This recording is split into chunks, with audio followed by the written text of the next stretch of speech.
Bem, gente, voltamos aqui para finalizar o livro do Carlos Brandão, né? Nesse recorte, nesse resumo que a gente está fazendo sobre o que é educação. E, óbvio, né? Incentivar vocês a lerem, incentivar vocês a pegarem um texto desse, do Carlos Brandão, ler, analisar criticamente e, consequentemente, fazer comparações com o documentário, né? Para o Dia Nascer Feliz. Isso é de suma importância, tá? Faz parte do trabalho do sociólogo, faz parte do trabalho do professor. Tá? O professor ele precisa ter essa visão crítica, reflexiva, seja de qualquer área do conhecimento, matemática, física, computação, química, letras, né? No caso, língua portuguesa, língua inglesa, espanhol, história, geografia, sociologia, filosofia, não importa, tá? A análise crítica, tá? Seja no ensino médio, no ensino fundamental, no ensino superior, ela é de extrema importância para a construção docente, gente. Vocês precisam compreender isso, tá? E isso é uma marca, e a gente tem que levar, né, pelo resto da nossa vida nesse processo, né, de desenvolvimento do ser docente, né, que, consequentemente, contribui imensamente para a formação dos nossos alunos, né? Dos nossos alunos no ensino médio, no ensino fundamental, no ensino superior e por aí vai. Tá? Então, gente, vamos aqui para a página 72, capítulo 7, tá? Para que a gente possa entender e compreender um pouco melhor essa concepção, ok? E, consequentemente, desenvolver uma análise mais crítica, um pensamento mais crítico sobre essa realidade, ok? Capítulo 7, Sociedade contra o Estado, classes, né, ou classe e educação, tá? Antes, vamos voltar um pouquinho, tá? Desculpe, vamos voltar aqui na página 71, na página 71, e vamos no capítulo 6, página 71, capítulo 6, e vamos olhar a definição de Durkheim sobre a educação, que é de suma importância para a gente dar uma continuidade. Posteriormente, pegar um pouco do texto do Durkheim, fazer uma apresentação ou um resumo mais detalhado. Veja o que o Durkheim vai falar sobre a educação. A educação, gente, é a ação exercida pelas gerações adultas sobre as gerações que não se encontram ainda preparadas para a vida social.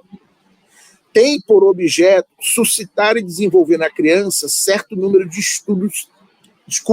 certo número de estados físicos, tá?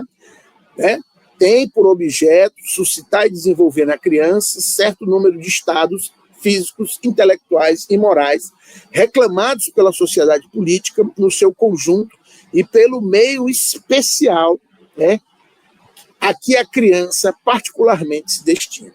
Então vejam, né, que a ideia de Durkheim sobre a educação está relacionada a essa perspectiva e, consequentemente, a perspectiva de produção e reprodução do saber entre as gerações, né?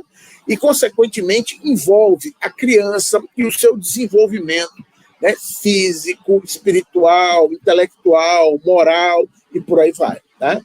É isso que o Durkheim pensa, né? E, consequentemente, isso é extremamente valorizado pelo pensador francês, sociólogo francês, para manter a coesão, entendeu, das estruturas sociais. Tá?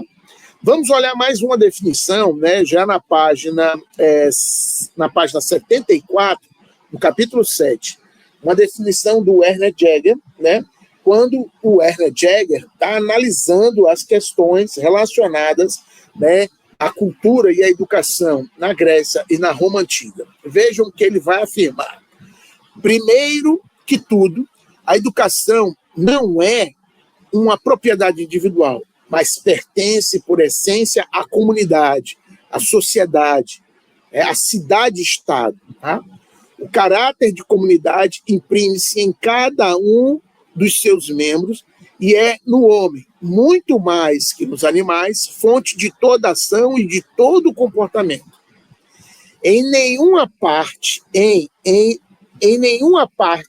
o influxo da comunidade nos seus membros tem maior força que no esforço constante de educar em conformidade com o seu próprio sentir, né? Em conformidade com o seu próprio sentir, cada nova geração. Vejam, né, que essa ideia do Ernest Jäger, de certa forma, ela tem uma similaridade com a ideia do Durkheim, entendeu? Faz parte da essência da comunidade, entendeu? A comunidade, por exemplo, ela está moldando o homem para além do ser animal e biológico dele, para fazer a ultrapassagem, para ele chegar no processo de humanização, de hominização. É algo que vai para além, entendeu? Ainda nesse capítulo, né, temos uma outra definição do Durkheim, que é muito interessante, né, que ele vai tratar a educação e vai explanar a educação, né, de uma forma bem clara, né, para a gente entender, né, porque o Durkheim ele é um dos grandes pensadores dentro dessa perspectiva e nos ajudou e ajuda, né, a gente entender essa coligação, na verdade, essa convergência entre sociologia e educação. Na verdade, porém, cada sociedade considera, em momento determinado, seu desenvolvimento.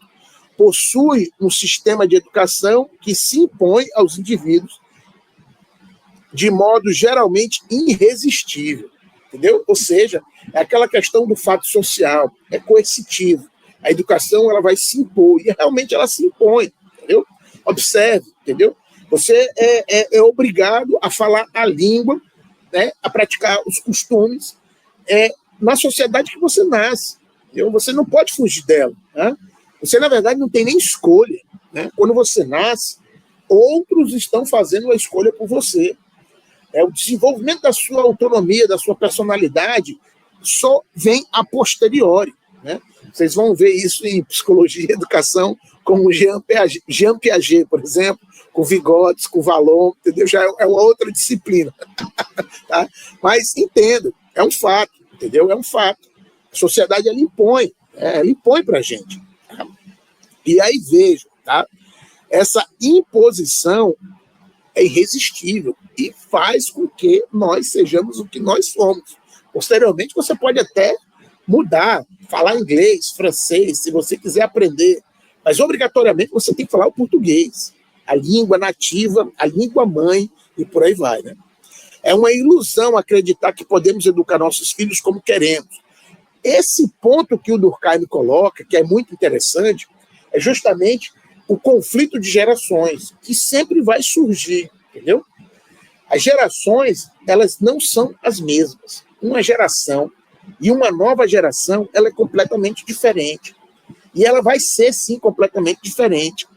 E um grande lance, e aí vejo, né, eu vou citar até aqui a Hannah Arendt, que é uma grande filósofa, uma outra grande pensadora, que também escreveu um livro muito interessante, né, sobre a educação, né, e que tem uma parte nesse livro. O nome do livro é Entre o Passado e o Futuro. O nome do livro é Entre o Passado e o Futuro. E o capítulo nesse livro que ela trata da educação é a crise da educação, entendeu? Então, Entre o Passado e o Futuro é o livro da Hannah Arendt, e a Hannah Arendt ela vai deixar bem clara, entendeu? Que o processo de desenvolvimento educacional, ele justamente, de fato, ele ocorre quando existe esse conflito de geração, quando uma geração não aceita o que a outra propõe, entendeu? E que é um fato, né? Então, as nossas gerações, por mais que elas acabem se reproduzindo, né, elas se reproduzem também dentro de uma dialética de conflitos. A gente não pode esquecer isso, tá? Então, essa crise da educação para Hannah Arendt é justamente o conflito entre as gerações, entendeu? A geração passada e a geração futura, né, do presente, né, entre o passado e o futuro, né, elas não, de certa forma, convergem harmoniosamente. Elas não convergem harmoniosamente. Okay? É o que o Durkheim está dizendo. É uma ilusão acreditar que podemos educar nossos filhos como queremos. Há, pois, a cada momento, um tipo regulador de educação do qual não nos podemos separar, do qual não podemos separar, sem vivas resistências e que restringem as velocidades dos dissidentes. Né? É claro que o Durkheim, por exemplo, ele também mostra que o peso da educação, o peso das leis, o peso da moralidade, ele é tão grande, né, que, de certa forma, complica esse processo, né, dos dissidentes. Mas é um fato, as gerações elas entram em conflitos, existe sempre um conflito de gerações. E na nossa modernidade e contemporaneidade, isso dobra, triplica, aumenta. A crise é maior. A crise que a Hannah Arendt, né, ela vislumbrou, ela é maior na nossa realidade. Tá? Observem, né? Vou só citar um exemplo social, né, para a gente entender. A desvalorização das pessoas mais velhas, né, daquelas pessoas que têm mais experiência de vida. Essa desvalorização está relacionada a esse conflito de gerações. Se vocês pararem para pensar, né, na época dos seus avós, na época dos seus bisavós, na época dos seus tataravós, né, a relação e o respeito entre os mais novos e os mais velhos era um negócio, era um tabu na sociedade. Se você não obedecesse os seus pais, né, além da autoridade paterna ser muito forte, né, a sociedade também ela imprimia uma força muito grande nessa relação social.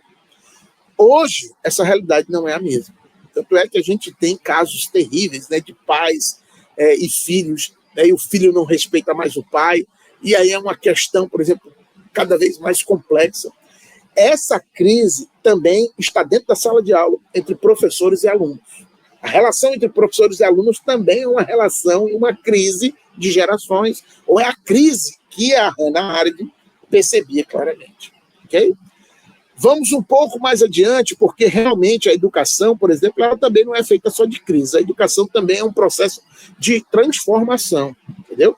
Essa ideia de que a educação, por exemplo, ela serve apenas à sociedade, né, é uma ideia que, para muitos teóricos, é uma falácia. Tá? A sociedade é muito mais que isso.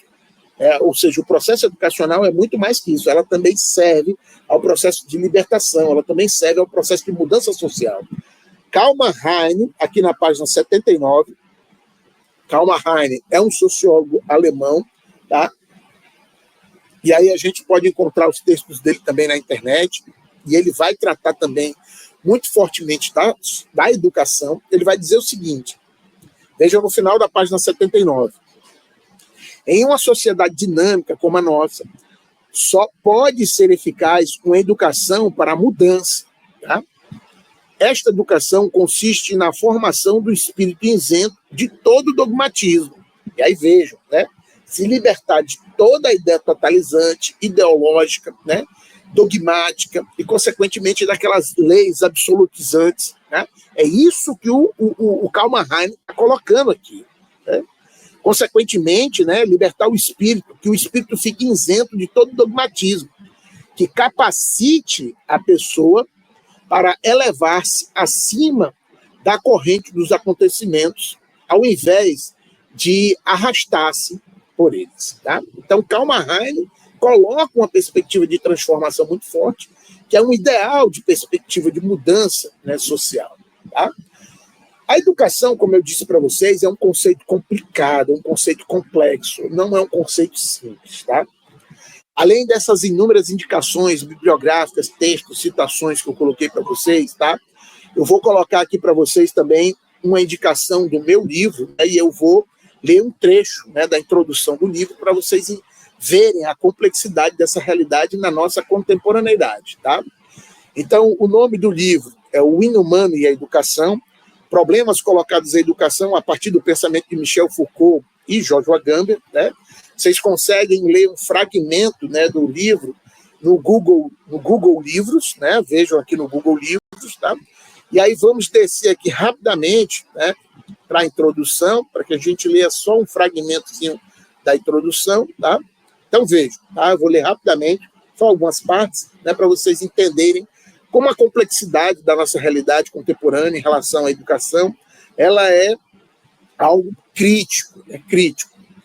As configurações que modulam a escola na contemporaneidade são complexas e difíceis de ser apreendidas. A escola, como uma das instituições mais progressistas da modernidade, é talvez a instituição mais importante quando tratamos da construção de subjetividades. Sua grande missão, a missão da escola, quando ela é fundada, gente, tá? Ela é uma instituição que é criada propriamente entre os séculos XVIII e século XIX.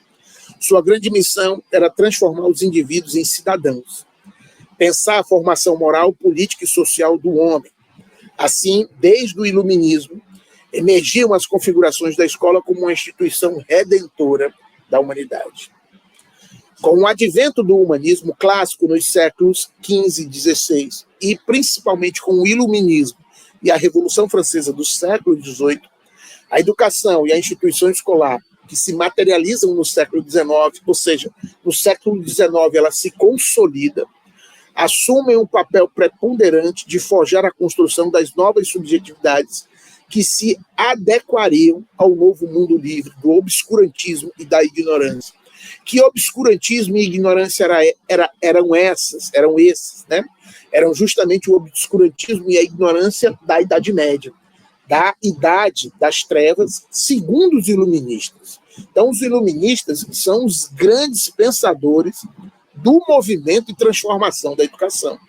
Então, quando eles pensam a educação, eles pensam a escola, eles pensam ultrapassar aquela Idade Média que era controlada pela igreja, que a igreja subjugava, que a igreja, na verdade, transformava em processos dogmáticos, né, era controlado por processos dogmáticos e impunha, né, sobre os indivíduos essas concepções. Tá?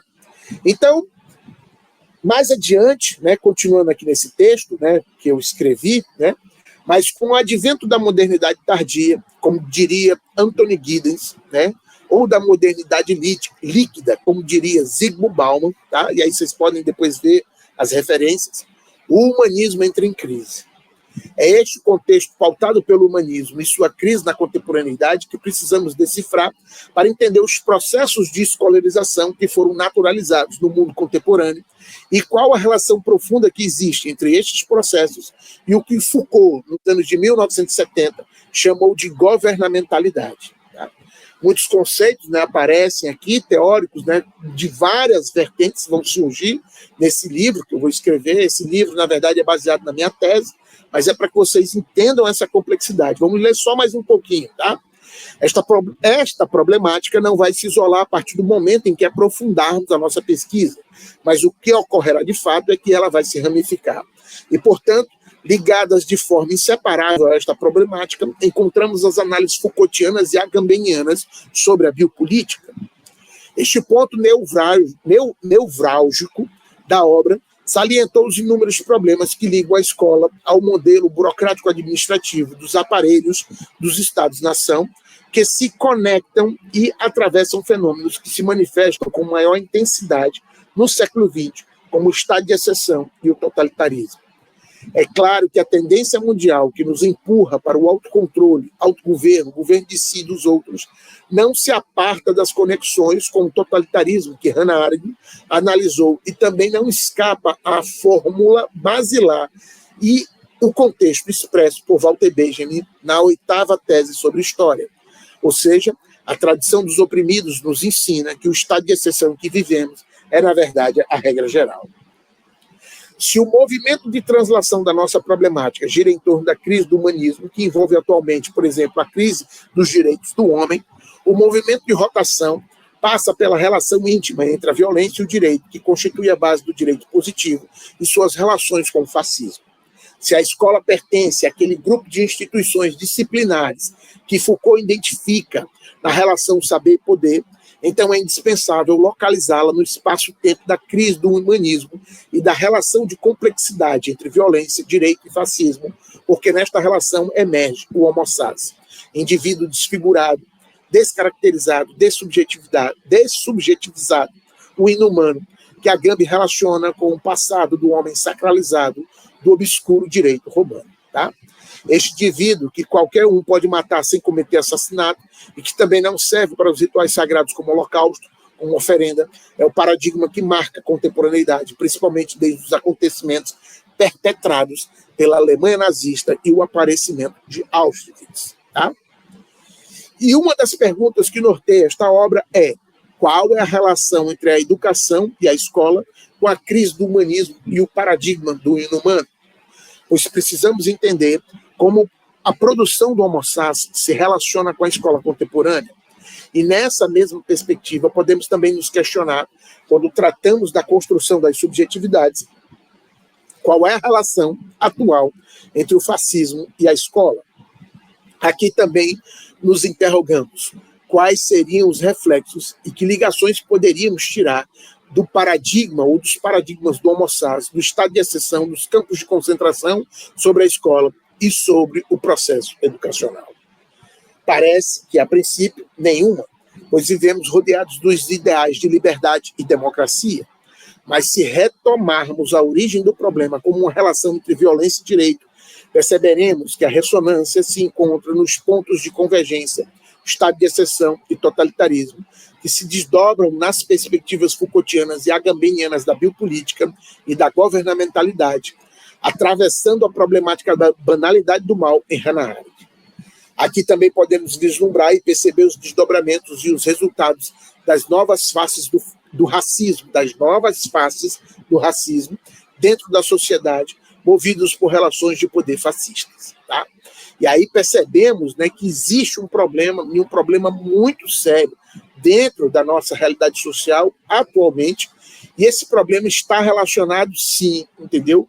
Com a nossa perspectiva educacional, com essa perspectiva e modelo de sistema educacional, né?